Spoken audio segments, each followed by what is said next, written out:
Kemarin, iya malah cerita ini. Kemarin habis handle acaranya perumahan Purwo Asri kalau nggak salah, tempatnya Bundari. Jadi saya itu kayak kerjanya kayak tour leader gitu ya. Jadi refreshing gitu. Setelah itu, bentar kalau lihat nanti nyapa.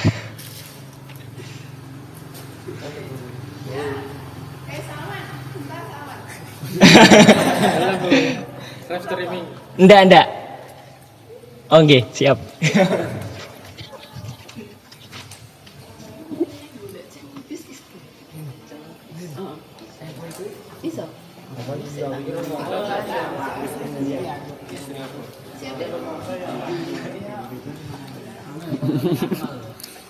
Ayo bro.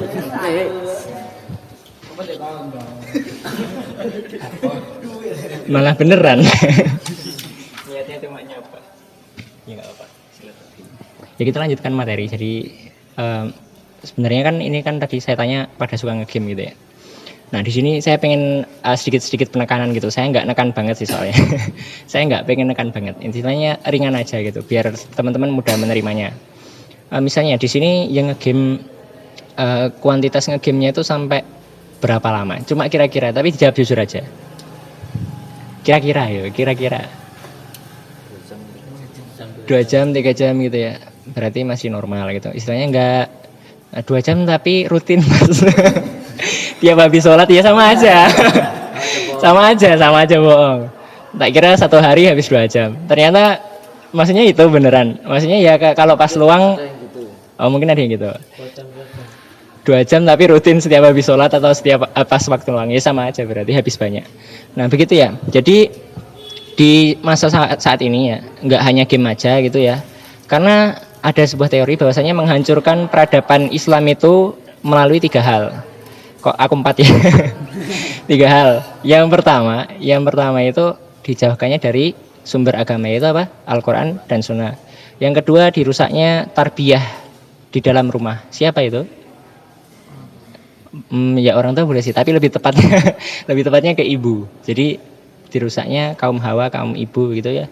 Setelah itu yang ketiga itu dijadikan olok-oloknya para ulama gitu ya. Orang-orang yang berilmu atau ustadz-ustadz dijadikan canda-candaan. Dan ini semua udah terjadi gitu ya. Enggak hanya baru aja, udah dari dulu gitu. Nah, jadi ini kita perlu hati-hati gitu ya. Jadi rusaknya kan tadi dari 3 hal. Dijauhkannya jadi Al-Quran dan Sunnah. Nah, jadi tahu video-video pendek. Awalnya sosmed itu videonya itu enggak pendek-pendek gitu. Tapi sejak TikTok datang, yang tahu TikTok ya, ada yang di sini suka TikTok kan? Nggak punya. Nah, ketika TikTok datang, itu memberikan influence ke semua sosmed gitu ya, dari Facebook, YouTube, Instagram, semuanya jadi model pendek, short. Jadi semuanya lebih singkat, mudah dinikmati. Orang-orang jadi keep scrolling atau selalu muter gitu, scroll. Misalnya ini bagus nih, keren, pengen lihat lagi. Ternyata secara nggak sadar ketika kita scrolling semua video dibikin pendek, ternyata kita sulit lepas dari handphone gitu. Ada yang begitu atau gimana? Ya hampir semua. Jadi secara benar saya pelajari teori ini meskipun saya mengamati dan membuat sendiri.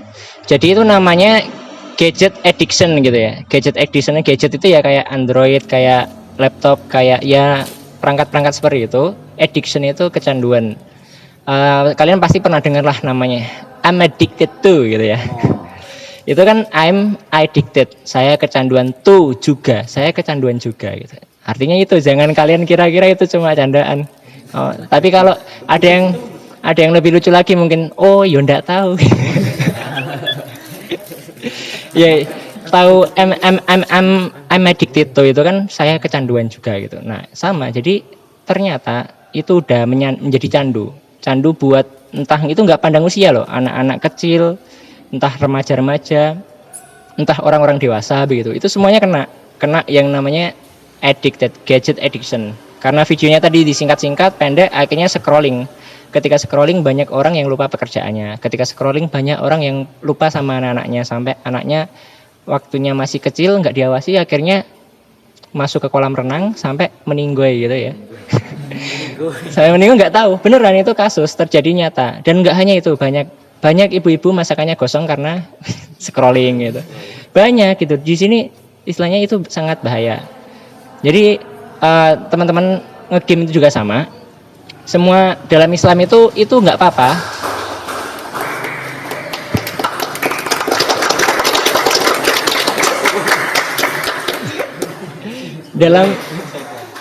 Dalam Islam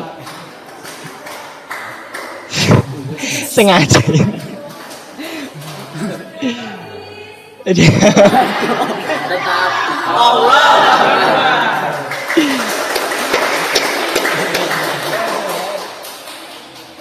Udah cukup masih. Bon. Kasihan nih.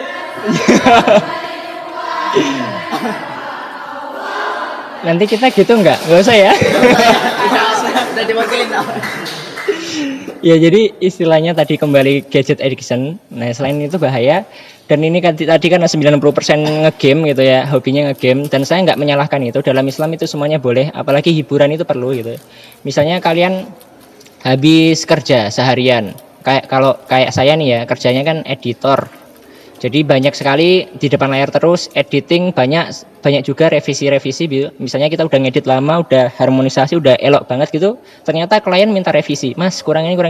Kan biasanya gini ya. Nah itu. Kadang perlu hiburan. Nah hiburan itu dalam Islam boleh. Istilahnya kalau itu nanti tujuannya untuk meningkatkan mood lagi, buat kerjalah, buat mendekatkan pada takwa dan lain sebagainya boleh, hiburan boleh.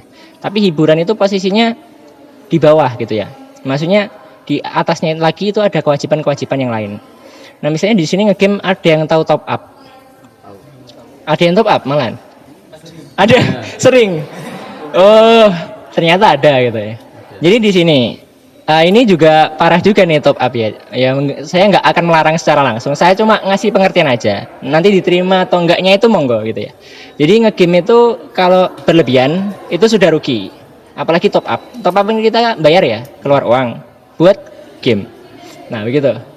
Nah, misalnya kalau kalian lihat di channel YouTube saya yang gaming, Mas kamu kok bisa dapat skin, bisa dapat itu, katanya nggak top up gitu. Emang saya nggak benar-benar nggak top up, tapi saya tuh entah kenapa ketika spin itu ya, hoki, bisa dapat terus gitu ya. Nggak tahu kenapa ya. Banyak yang tanya gitu. Tapi saya jujur nggak pernah top up. Jadi dalam dunia game itu posisikan hiburan tadi diposisikan di bawah dunia. Dan di bawahnya, di atasnya lagi itu ada akhirat. Jadi akhirat, dunia, hiburan. Jadi diposisikan di bawahnya. Tujuannya ditaruh bawah apa? Tujuannya buat support yang namanya dunia. Kita kerja biar semangat, hiburan boleh. Kita ibadah biar semangat, hiburan boleh. Posisinya seperti itu. Dalam Al-Quran kan jelas di surat Al-Asr ya, wal asr innal insana lafi khusr. Demi masa, sesungguhnya manusia dalam keadaan yang rugi. Demi waktu gitu. Nah, kenapa namanya TikTok gitu ya? TikTok gitu, orang nggak sadar waktu, scrolling. Itu kan awal video itu pendek, bermula kan TikTok datang semua jadi pendek. Nah kenapa namanya TikTok? Buat orang nggak sadar waktu begitu istilahnya. Setelah itu misalnya top up, ngegame aja udah rugi, top up segala kan tambah rugi gitu. Dalam ayat lain ya, di dalam surat Atin, laqad khalaqnal insana fi ahsani taqwim. Telah Allah ciptakan manusia itu dalam bentuk yang sebaik-baiknya, bukan untuk istilahnya diam-diam aja, rebahan, main game dan lain sebagainya. Kita itu punya semangat yang lebih gitu, apalagi masa muda, punya kemampuan, punya passion, punya daya tampung yang sangat luar biasa. Manfaatkan. Kita ini misalnya ya pengen jadi editor, belajar sendiri bisa, autodidak itu bisa, lihat YouTube dan lain sebagainya. Kita pengen jadi master jualan online kecil-kecil udah penghasilannya berapa juta, kalian belajar lewat YouTube atau tutorial dan lain sebagainya bisa. Jadi manfaatkan waktu untuk hal yang bermanfaat. Dan mumpung masih muda, jadilah orang yang suka menghafal ayat dan hadis gitu ya. Ini udah sesi penutupan ya? Apa belum? Masih? Tinggal 8 menit. 8 menit, oh iya nggak apa-apa. Sesi penutupan. Tapi kalau nanti masih mau lanjut sih ya nggak apa-apa. Jadi begini, sampai mana tadi? Untuk memanfaatkan waktu. Jadi kalian pemuda itu manfaatkan waktu sebaik mungkin gitu. Misalnya buat hal yang bermanfaat. Kalian harus cinta yang namanya menghafal Al-Qur'an dan hadis. Karena itu tadi kuatnya Islam juga dari situ. Misalnya di sini, orang Islam itu nggak ada kata galau, nggak ada kata gabut gitu ya. Nggak ada kata bingung ngopo iki arep ngopo gitu, nggak ada. Jujur, nggak boleh juga anjurannya begitu. Jadi kita di sini orang Islam itu bagaimana kita bisa galau kalau Al-Quran itu masih banyak yang belum kita ketahui, masih banyak yang belum kita hafal gitu. Bagaimana bisa kita gabut gitu ya, kalau di dalam hadis-hadis itu masih banyak yang belum kita pahami, masih banyak yang belum kita hafalkan. Jadi orang Islam itu orang yang sangat enjoyable gitu.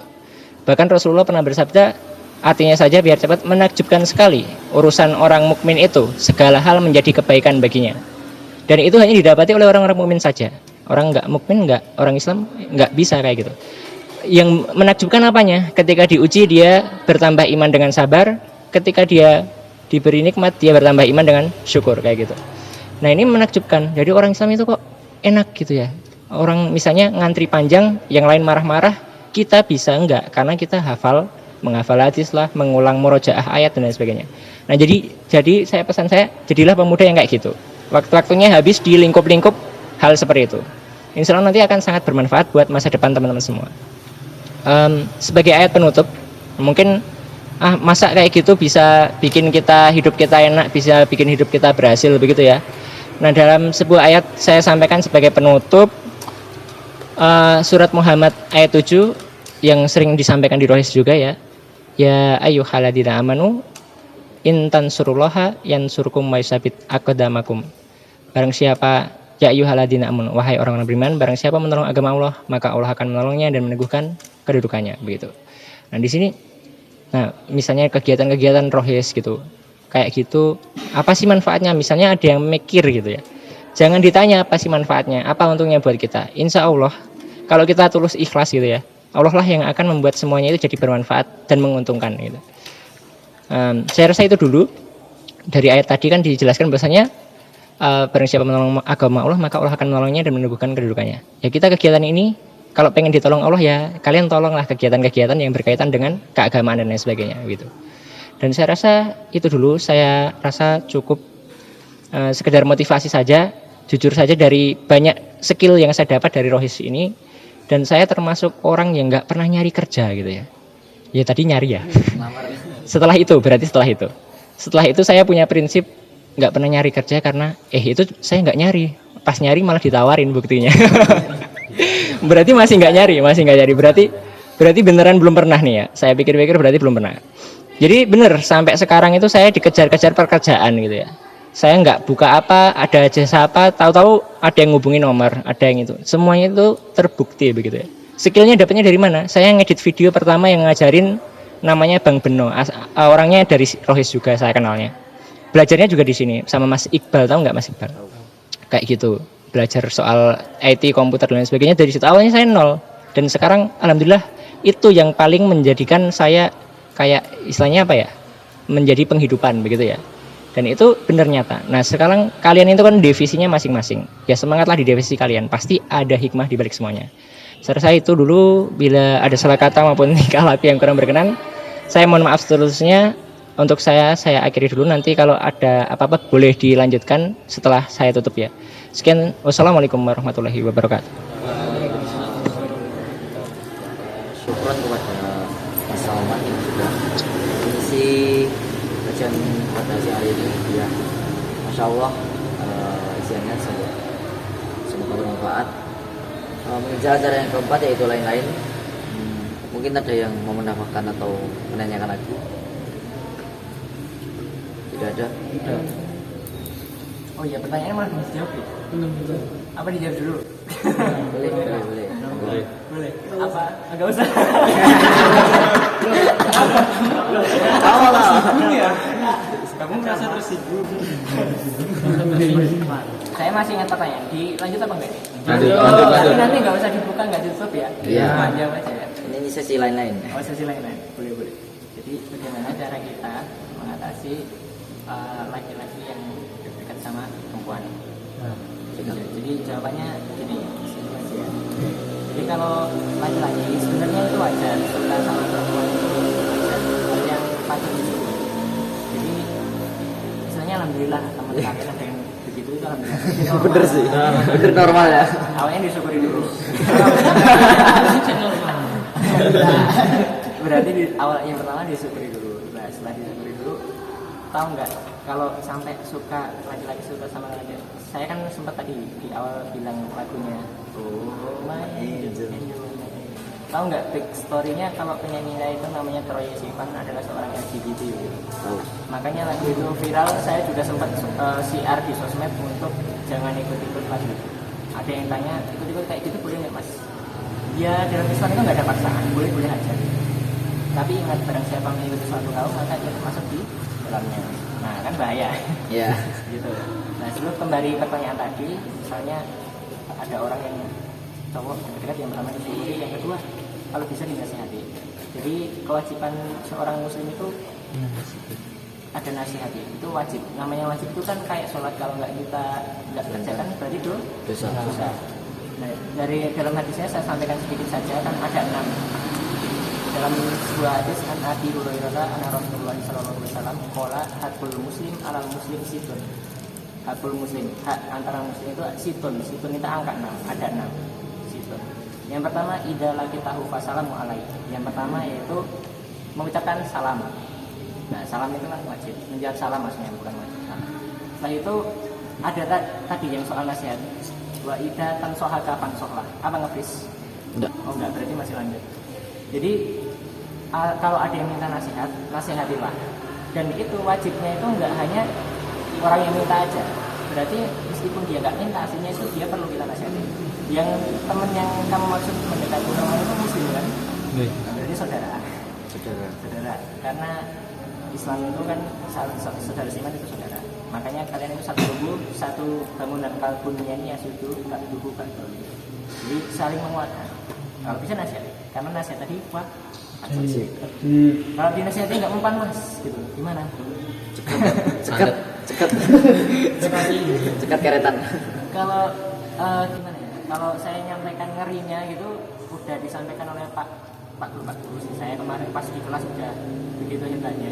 Kalau saya ulang lagi terlalu panjang. Mungkin nambah 2 menit lagi nggak apa-apa ya? Gini aja. Bentar. Sebagai closing nih ya, saya lanjut lagi. Siapa tahu penting. Soal misalnya tadi ada yang pertanyaannya kan mendekati gitu.